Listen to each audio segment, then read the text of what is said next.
So, Howard Cosell survived another rather physical interview with Muhammad Ali.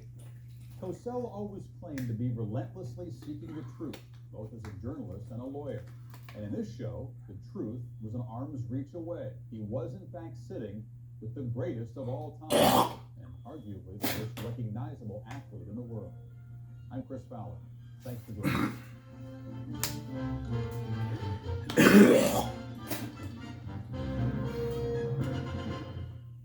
The world premiere of Sports Century, Dolphins versus Chargers, coming January 4th. But Havlicek steals it. Havlicek stole it. Down goes Frazier. Down goes Frazier. Down goes Frazier.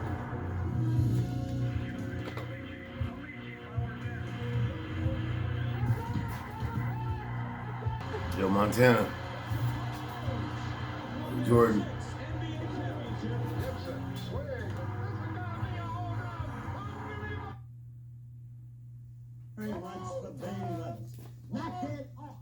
So, Howard Cosell survived another rather physical interview with Muhammad Ali. Cosell always claimed to be Century, relentless. Lyle 2003. Both as a journalist and a lawyer. Published on November 19, 2021. Was an arm's reach away. He was, in fact, sitting with the greatest of all time, and arguably the most recognizable athlete in the world. I'm Chris Fowler. Thanks for joining me. Oh, good.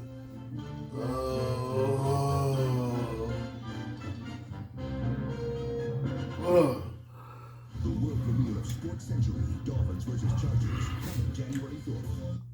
But Havlicek steals it. Havlicek stole it. Down goes Frazier. Down goes Frazier. Down goes Frazier.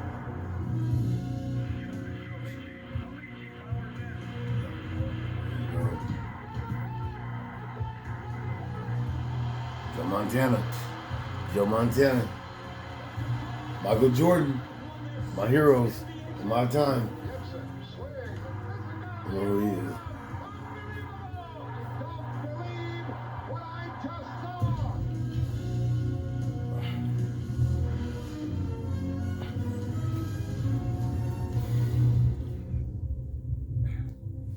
Lyle Zero. Hello, I'm Chris Fowler, and welcome to Sports Century. Manic to the point of mayhem on the field, obsessed with his own physical strength, and often extravagantly generous to friends and strangers alike, Lyle Alzado played and lived with the clock pounding in his ears. In 1979, he told a reporter that he had a recurring dream, part glory, part tragedy. I accomplished all I ever wanted, he said of his dream, to win the Super Bowl, be player of the year, and all that. And then I died.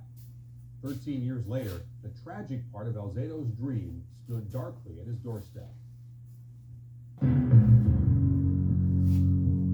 Either I'm dying or something that obviously is a lot is wrong with me. I don't want anybody to have to go through what I'm going through.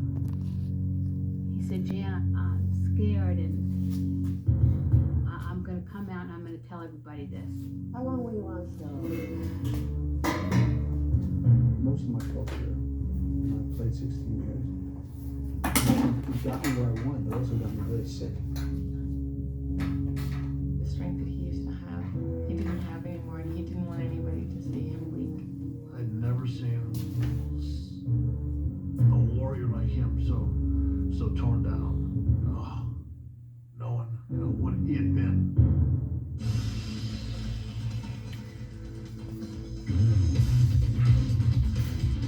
He was a great combination of speed and power, but more so, it was about attitude. He wanted to intimidate you to think that you couldn't block him. Pressure for the Raiders. Alzado's there. That's my boy. He's running. Oh. Like a mad bulldog, always down in his stance, growling.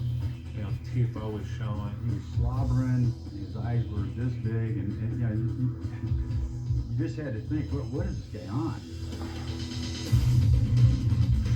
He would walk around as he was building toward game Dave time. Rage. That's all steroids. Road rage. So that by the time he got on the field, he literally was a wild man. Eric Fuck. Now what are you gonna do That's now? Blueberry Perry. He's not. Yeah. You put into this Hollywood thing. They have a rule now in the NFL, and it's called the Alzado rule. And the rule is you can't take your helmet off and beat people with it. Oh, Things Alzado like rule. that as a kid. I remember seeing him in a bar fight at 17 years old, knocking out two bouncers. You know, two big construction workers, a lot bigger and older than he was. That violence that you saw on the field, that was real stuff. I mean, Lyle really used football as a way of expressing his anger at the world and at the way he grew up.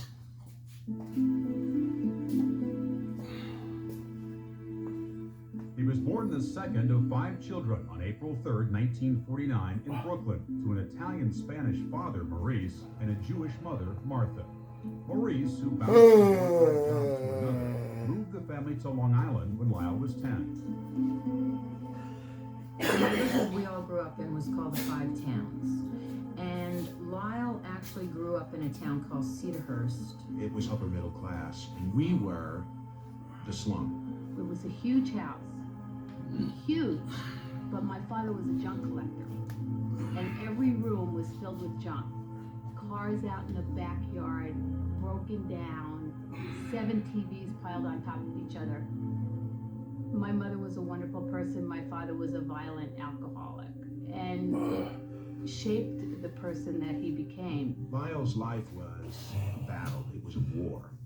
What we'd have to do as kids, we'd sit up on the steps when my father came home, listen to the door slam, and if he was drunk and started beating on my mother, we'd run downstairs and try to protect her. Lyle would step in to stop him from beating my mom, and in turn he would get beat. My father came in the car, went for her. Lyle punched him, knocked him down, broke his jaw.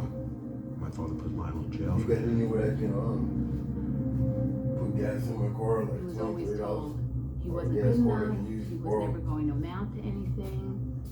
And when you're a young person growing up and someone is telling you that constantly, you believe it.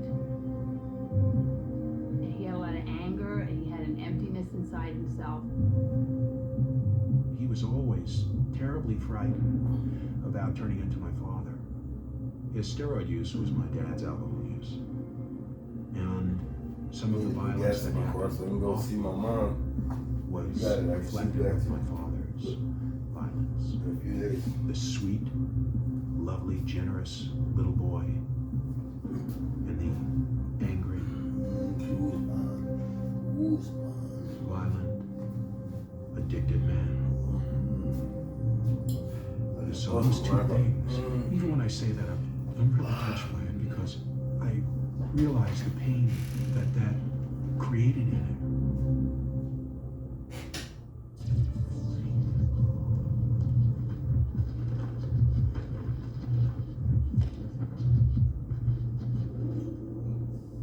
Shave with Norelco Advantage with moisturizing gel. It prevents nicks and cuts.